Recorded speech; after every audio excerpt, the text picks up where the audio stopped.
Hello and welcome to the off-season podcast slash news, hosted by. Oh my god! As you can see, Mr. Daly's has figured out Discord. What Discord is. Um, Game changer, mate. this is the second time recording this, as someone fucked it up the first time. Won't say who, but yeah, welcome. We're discussing current news, current affairs.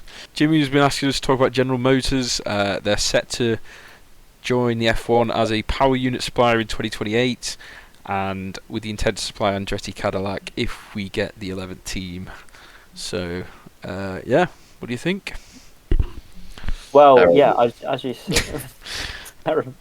No, sorry, Bolton. You come in with your valuable Well- insight, or I just shoot it down.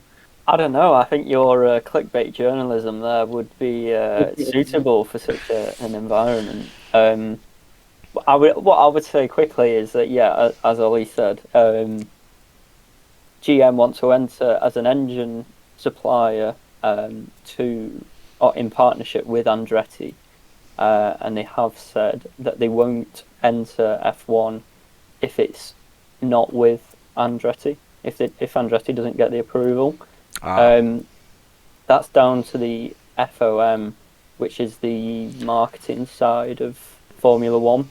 You had this last time. You knew what the FOM was. Done their homework, haven't they? Yeah. Go on. So I think that consists of the teams as well as some other interested parties. Interested parties being those who want, some of the profits at the end of the year, I would imagine. So yeah, I think a vote will go to those people, and then we'll see if Andretti gets in or not. But until then, yeah, the application has been accepted, and we just wait to see what the FOM has to say. Well, Yeah. thank you very much. I think it's probably a good time to ask your opinions on the 11th team then. I think we were discussing. Go on, Mr. Daly. The opinion on 11th team, I don't think it's good, but I'm going to say something insightful before I just shoot it down. Right. I think I'm intrigued to see how kind of this plays out, because I think if they're going to be accepted, it's going to have to happen sooner rather than later, because haven't they said as an engine supplier 2028 is when they'll be coming in? Yeah. Because obviously there's such a big lead time with building facilities and actually developing an engine like that. Whether it's yes or no, they're going to have to decide sooner or later. And I think now in the off season is probably the perfect time to do that. If we get into the next season, there's so much else going on that I think potentially we might see an announcement within the next month or two as to whether it gets the green light or not. And yeah, I think Cadillac's saying they're only going in with Andretti. I think there's a lot of bargaining power there. FIA, they want this 11th team in. So yeah, they're going to be pushing for it to go forward, and it's just about F1 and the stakeholders to kind of agree with it. Yeah. But I think for me, I don't know, would it add much? Probably not. 10 teams is great for me. The maths works out well with there being 20 drivers, 10 teams. Yeah. Top 10 get points. It works really nicely. I don't know. Let's be honest as well. The first few years, they're not going to be a front-running team. Is the investment in the long run going to be there to make them a front runner? Yeah. We won't find out for another 10 years, but we'll see. It's interesting because they've said they're coming in 2028, or they've been allowed in 2028. But like we said, on the failed recording, with all the engine regs that are going on, as in in the next couple of years, they're going down to 30 kg worth of fuel from 100. Yeah. So how they're going to adapt with all the engine? Well, yeah, it's regs. not just the fuel as well, is it? It's the increased electrical component to the whole power unit. Obviously, a lot of the teams now don't know what that looks like because they've not started building that kind of engine. They might have started, testing or developing a prototype, but no one's in that position. So it's not like they can purchase. It's not like they can purchase any intellectual property from anyone else in order to sort of help them get through building the engine a bit quicker. So it's going to be a steep learning curve for them if they do which they seem, driven to do, but it's got my doubts, I would say. Yeah. Well, I mean, like, so the likes of, Merck provide all the engines for a few teams anyway. They're going to have, obviously, the next couple of years to adapt year on year. So these guys are going to have to, build the engine year on year, not use it almost, and not have the testing until, like you said, the all that sort of like Daly said, when you get that first season, it's gonna be difficult, I think. What you could also argue that GM can devote 100% of their resources to this engine, which the likes of Merck and Alpine or Renault, Ferrari, they'll be sort of juggling developing 1 year's engine whilst also thinking about the future. So there's that element to think about as well. Yeah, to be honest, I mean, at the 11th team, it's just it's going to be. I'm in two minds. Like that Daly said, it's I'm happy with the way it is now, but on the other hand, it's kind of like there's got to be another team that we have to call washed whenever we want. So I'm very much looking forward to that. I think one thing that really will be beneficial to Formula One as a whole as well will be this. There's extra 2 seats on the grid. There's so many good junior drivers that are kind of waiting in the wings to get into F1, but just can't get in because there's not enough seats. Because someone's dad owns the team. What's that? Because someone's dad owns the team. Unless, that's one way of doing it. But, we're seeing drivers stay in F1 a lot longer now. Like, look at these Alonsos, these Hamiltons who are there until their 40s, even Vettel staying for so long. This is unprecedented. That never used to happen. So with drivers staying longer, I think potentially there is a need for the grid to expand to get this turnover of drivers. To start getting this new talent through.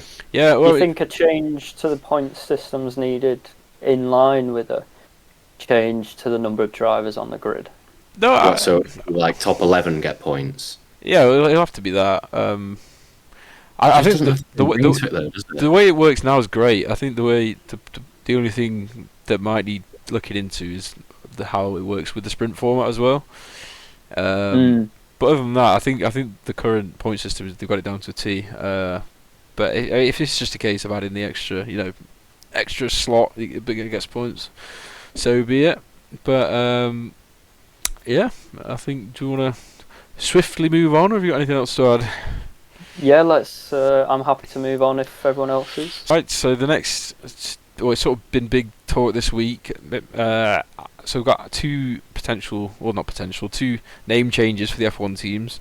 The big one at the moment is being what was Alfa Romeo. They've come out and said they want to be called Steak F1 Team Kick Sauber. And obviously the other one, AlphaTauri. I mean, we were joking about how bad the Racing Bulls name sound, but compared to the Alfa Romeo, it's fucking awful. When I first heard that, the first thing that I thought is, what are the fans gonna call it? What is it gonna be called? Because is it just gonna be Sauber, or is it gonna be Steak? Is it gonna be Kick? I think obviously F1 fans know that it's the Sauber team. But most people aren't going to know that Sauber is actually the team that's been with them for years. No. Is it going to become Steak? Yeah, because any new fans will be like, well, it's probably Sauber means nothing to them. It's probably it's a job for the likes of Crofty and Martin Brundle. If the people watching, they just say the name. I think if they just say, they're probably going to say Sauber, aren't they? It's not like you wouldn't call Mercedes AMG. AMG Petronas. Yeah, they'd probably call them Sauber, but I just think it's such a stupid name. I mean, it's only the interim name, isn't it, till Audi come in? So yeah, I just don't think they're doing themselves any favours in gaining new fans and support, though, because they're washed on the track, the drivers are washed, and now the team's washed. The branding is all washed.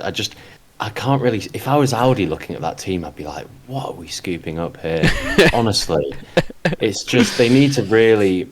Audi have got a big job on their hands. Is it gonna be Audi Sauber or Sauber Audi or something along those lines? Sauber Audi Sauber. Sauber. Sauber. I mean, Is Sauber keeping is staying as Sauber then, or are Audi buying it completely off Ooh. Sauber? I think they're Well, I buying it, think aren't doing they? Audi are our buying it research, from aren't they? Sauber, aren't they? I think you might be right there, actually. Shall So I They're have a buying quick look? 25% a year, so they've bought 25%. They're buying another 25%, and up Oh, until really? 2026. I think I'm 99% sure that is the hold on, case. Daily. This is where I'm going to cut and make it sound professional. Oh, so when we right, so we've cut. No, I'm keeping this all in anyway. Oh, I see. Oh yeah, Audi works F1 team. Yeah. So at the yeah. moment, you guys are going to have to do the research because I've got the one screen. You can use your other monitors, I guess. Yeah. I'll just come up with fake facts like I normally do. People buy it. Yeah, I mean the AlphaTauri name. We were shitting on it last when we first tried to record this, but yeah, it doesn't sound nearly as bad as Alfa Romeo. I don't think it's that bad, so long as it doesn't get a ridiculous title sponsor in front of it. I think Racing Bulls is actually. Oh, do you mean like currently- a Hugo Boss or something? If it's Hugo Boss Racing Bulls or something ridiculous like that, that's going to ruin it. But I think standalone Racing Bulls is actually kind of cool. It's almost cooler than if you didn't know anything about F1 and you heard two names, you'd probably say Racing Bulls is cooler than Red Bull. I think standalone it's kind of cool, but it depends what they do with it really. Because I think it is going to have a title sponsor. We just don't know what that is yet. The thing is that with the name change, for the 7 people worldwide that were buying AlphaTauri clothing, is this now going to drop to about 3? Yeah, I mean, where's the company based? I don't even know where. Is it a UK company? I know nothing about it. I've never I seen. actually do know something about this. This is where I'm going to, come in. Oh, come on then. So it's actually currently based in Faenza in Italy, which is off the back of when it used to be the, don't know, whatever, like Benetton or one of the old teams. I don't think it's Benetton. Okay. One of the old teams that they bought it off. And they're now moving it to be in Milton Keynes next to the current Red Bull factory.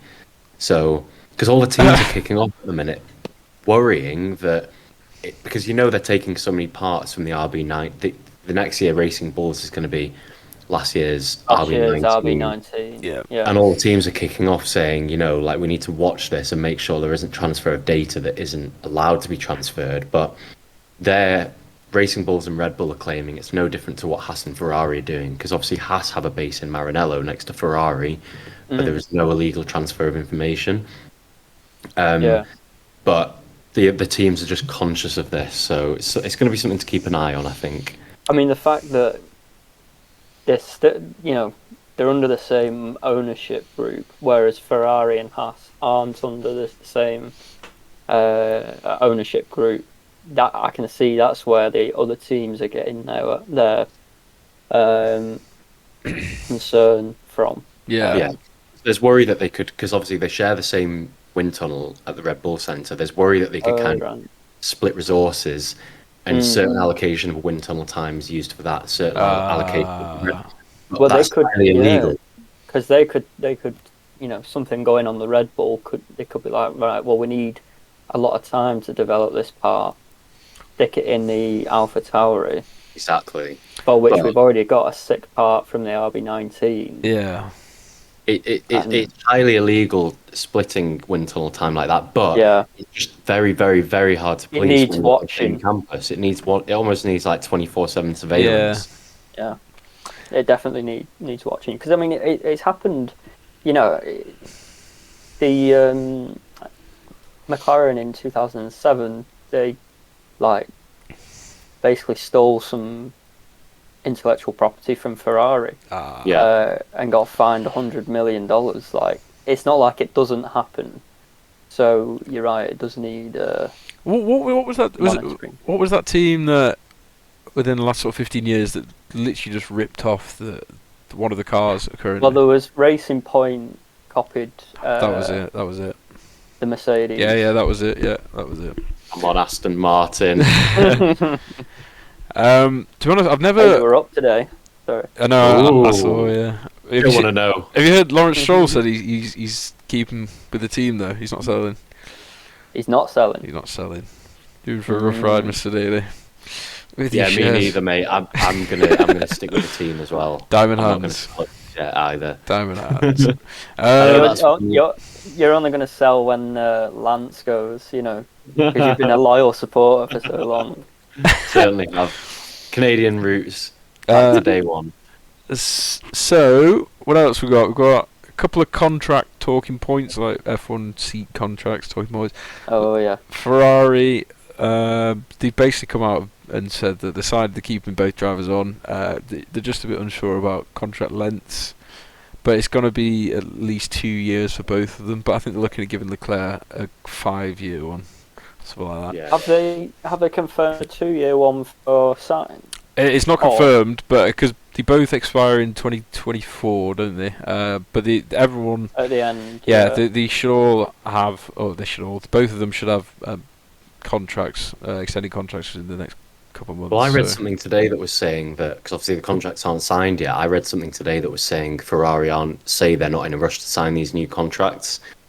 But I potentially sniff this as just being a bit of a bargaining chip to use against Iron Signs and say, oh no, we're in no rush. Yeah. Because obviously they're trying. Who's waiting? Like, who would they rather have? Yeah. I can't think of anyone they'd rather have. I'm sorry, but Leclerc's got them by the balls. If Leclerc leaves, that team's so washed. So badly washed. Yeah. Considering he's like a driver / engineer himself, the amount of strategy calls he makes from inside the car. Oh yeah.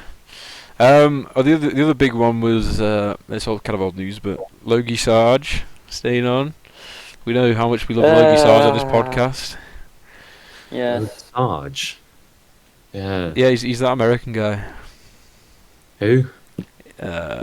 He apparently, to be honest, he's not been on camera much in this season.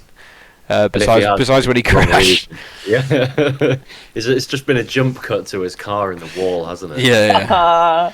But Logie Sarge, I see. Why have they done that? Well, to be honest, I think with the way James Vowles sort of presents himself and like his work ethic and the sort of environment he wants to build at Williams, I think it's a good call on his part. Not a good call for Williams or sponsors, or maybe American sponsors, but I like James Vowles as a team principal for doing it. I don't think it's the right decision personally, but I think give him a year.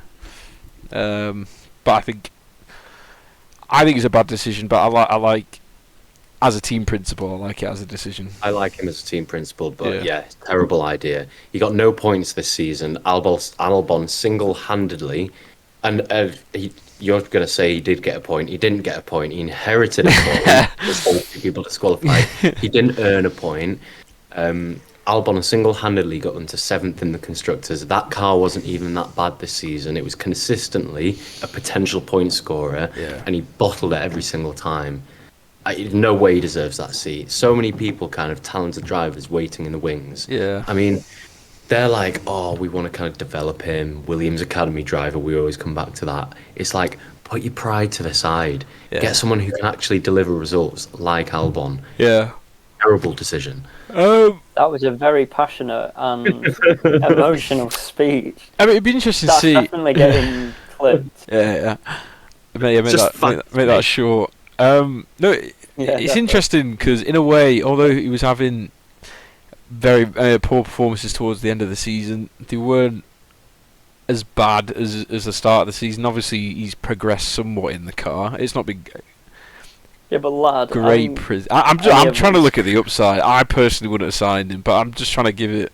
Oh right, yeah. Give it another spin. A reason why. I mean, there was Vegas, wasn't there? What did he do? It was P6 qualified.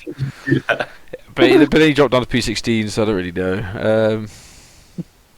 Yeah. You remember that graphic in Vegas, and it was like last 5 qualifying positions. P20, P20, P20. No, they knew what they were doing. They showed it like 4 times. No, Daly, I do agree with you, mate. There's a lot of talent out there, certainly deserving of seats. But all credit to Logie Sarge. He's managed to steal another year. So Yeah, let's He's on a just decent see where it wage as goes. well. Yeah. Mate, the problem is though, it's just so not what Williams need at the minute. Because the thing is, if there were two Albons in that car, Williams could potentially be fighting Alpine for 6th in the constructors. Now, for Williams, that's massive. If you'd have said Compared to 2 where years they ago, were, yeah. yeah, when they were 2021, like couldn't score a point. If you'd have said like by 2023 they'd be fighting Alpine for 6th, no one would have believed them. And it's literally Logie Sarge that's holding him back from that, bottling it every weekend. Yeah. Because as well, Albon scored 23 points on his own.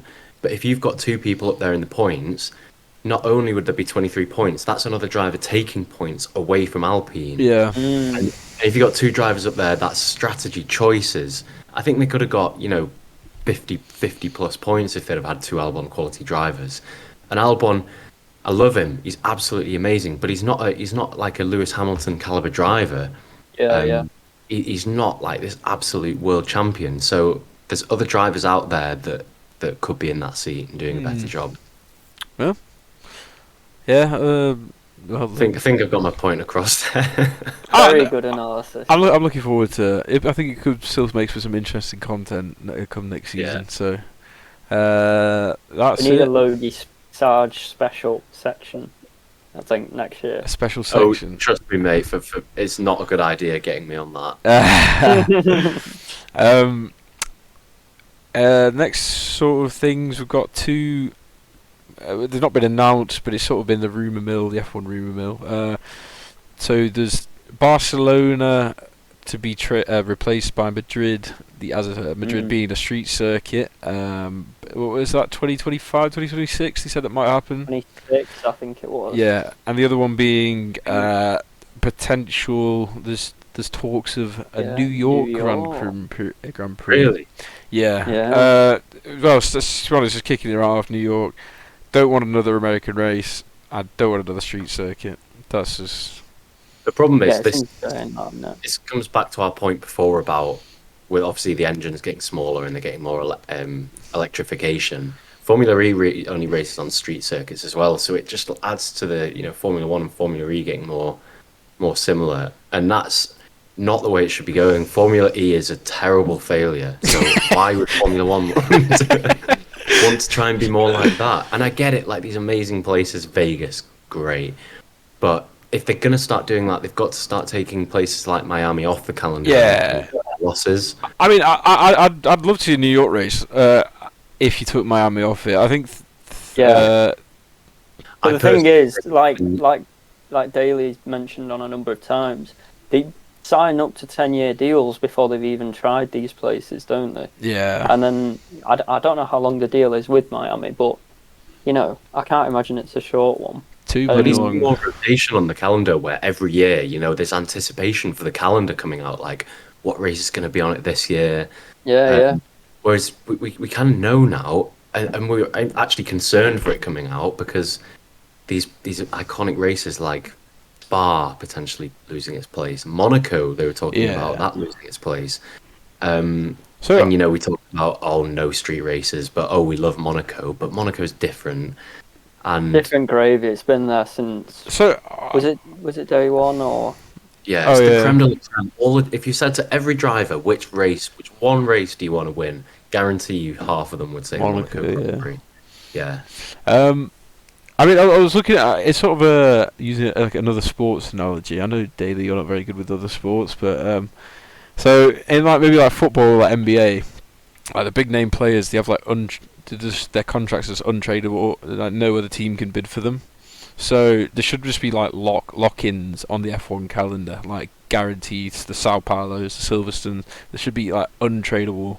Keep them on, because there's been and get that voted for by the fans as well, because then there's no financial interest from the owners. At the end of the day, Silverstone's funded by the government, isn't it, as well? It's what, sorry? Is it funded by the government? Silverstone. No, it's not. Oh, that's the one. Yeah, the other one. Yeah. It's not funded. So every track on the calendar this year, bar Silverstone and Suzuka, are subsidised by the government. Right. Yeah. Whatever country they're in. whereas Silverstone and Suzuka are privately owned events. That's why the tickets are so expensive. Yeah. Because obviously they've got to turn a profit. But for countries like Azerbaijan who want to increase tourism to the country, what's a better way than get an F1 race to come to your? Worked on you two, didn't it? Yeah. Certainly did. We were passing through. Just happened to be there. But New York, anyway. Yeah. I mean, it'd have to be a street circuit. Well, the thing is, if there's a race in New York, it's going to be straight line, 90 degrees. Straight line, 90 degrees. Oh, yeah. I also think the logistics of shutting New York down for a weekend, and there'd be no... Where can you put grandstands? I can't see that working. I mean, they were talking about having it around Central Park, and it's like... What, a box? A square box? Do you want it going through Central Park? It went through Central Park, that's pretty mad. But again, it would be a terrible track. But then you think Central Park's probably just full of footpaths. There are roads in Central Park. Are there? Yeah. So you could do it, but where do you put a pit wall? Where does all... Yeah. Doing it along paths. I think... You'll be wheeling out a fresh set of softs and there'll be a duck right Yeah. Bloody hell. I can... See that one up for me. But like you said, with the whole Formula E thing, I can see why they're trying to do more street circuits, but I can't... I mean, I don't understand why they're trying to do more America circuits than are already on the calendar. This is no need. The one needs to shoot. I mean, Vegas, Miami, and Kota. We don't need. What's the? Mohammed bin Sulayem. No, the other one, the Italian one. Stefano Domenicali. Yes, someone shoot Stefano Domenicali. That'll solve the issue. That is an open threat to Stefano. Michael Massey. Can we get Michael Massey in on this? Get him back in. He needs to come back in. F1's been boring since then. Live in the sport a bit. We need a bit more Rocket controversy. Powered Mohawk told it. He said F1 needs Michael Massey. Yeah, we need a Michael Massey. Agreed. So the next time Max wins a championship, they just give it to Lewis. Yeah, just dish it to Lewis because Yeah. he probably would. Yeah. It wasn't racially motivated. He just wanted some action, like the rest of us. Oh, brilliant. So I mean, other than that, Barcelona to be replaced by Madrid, but we kind of just sort of said. We didn't really comment much. No, I think we made a good point, just sort of shitting on street circuits to some extent. Yeah. But again, it's another traditional Barcelona, very good. It's not had a history of great races. It's had a fair share, but it's another cool track. It's an interesting track. Yeah. I think from a driver's perspective, it's a very interesting track because of the elevation change. But yeah. And obviously they've just changed the final bend, haven't they? So that it's not got that ridiculous chicane. Yeah. But you are. No, I don't know. We'll cut it out. Other than that, there's McLaren new ownership. Oh yeah, McLaren new ownership. Mr. Bolton, can I hand the reins over to you? Yeah, shall I bind the DVD? You've not got it open. No. Yeah, we'll let you tell us the facts, and then we'll decide whether it's a good thing or a bad thing. Okay, so a Bahrain-led consortium. Well, it's actually the Crown Prince Fund. Wait, let me start it again. Okay. Let me get my. Sounds like a bad thing so far. Right. What's the actual name? McLaren. Sovereign Wealth Fund. Right. Okay. Right. I'm gonna cut in a sec. 3, 2, 1. Oh Jesus. Well, anyway, the McLaren potential takeover is by the Bahrain Sovereign Wealth Fund. So they currently have a 60% ownership in in McLaren itself, not just the F1 team. But they're looking, to sell off the entire thing, so there'll just be one shareholder. So who owns the rest of it currently then? There'll just be individual shareholders, like Toto Wolff's a shareholder of Mercedes. Yeah, true. Because it won't mean anything, will it, to McLaren? Like, nothing will change. It'll still be based in the UK and the headquarters. Yeah. It'll just mean they get more money, will it? Well, so they'll get an injection of cash now. But have they? Did they the past couple of seasons? Have they hit the cost cap before, or are they always underspent? McLaren are on the cost cap, definitely. No, obviously they're on it, but have they always underspent? Because this Bahrain is great having more cash, but if there's not, they've not underspent. The thing is, I think the things that are outside of what the cost cap measures, they need to reinvest in. So they sold their headquarters, didn't they? I don't know if you know that. 2 years ago, the MTC, and now they're just tenants in that building. But they've used that cash, I think, to help build the wind tunnel. And I don't believe, investing in a wind tunnel comes under the cost cap scenario. Well, it's a different cost cap, isn't it? It's capital expenditure cost cap. There's a whole lot about that going on, isn't there, with Williams? Because Williams are wanting to invest more, but there's a cost cap with capital expenditure. So, I mean, this is a topic for another video, but yeah, it's about what the money's going to be spent on as to whether it's going to be a good thing, isn't it? And whether anything changes with leadership and the way that the team is run, because that's one of the problems with Ferrari, isn't it? It's because the team principal, unlike with Toto, like you say, how he actually has a stake in the team, with Ferrari, the team principals don't have a stake in the team, so they're basically obeying orders from stakeholders. Yeah. So they, if they don't get results within a year, they're booted out, whereas Toto has time to develop the team and make it into what he wants. So all I'm saying is with these shareholders, as long as they give McLaren time to grow and give it what it needs, and they don't just give up after a year, I think that's going to be the make or break for this.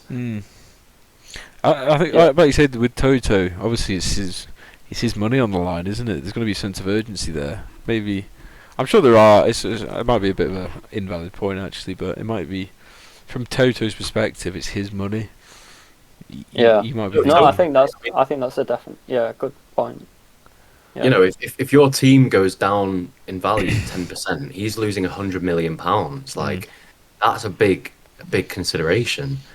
So he's going to want to keep the value of that team as high as possible.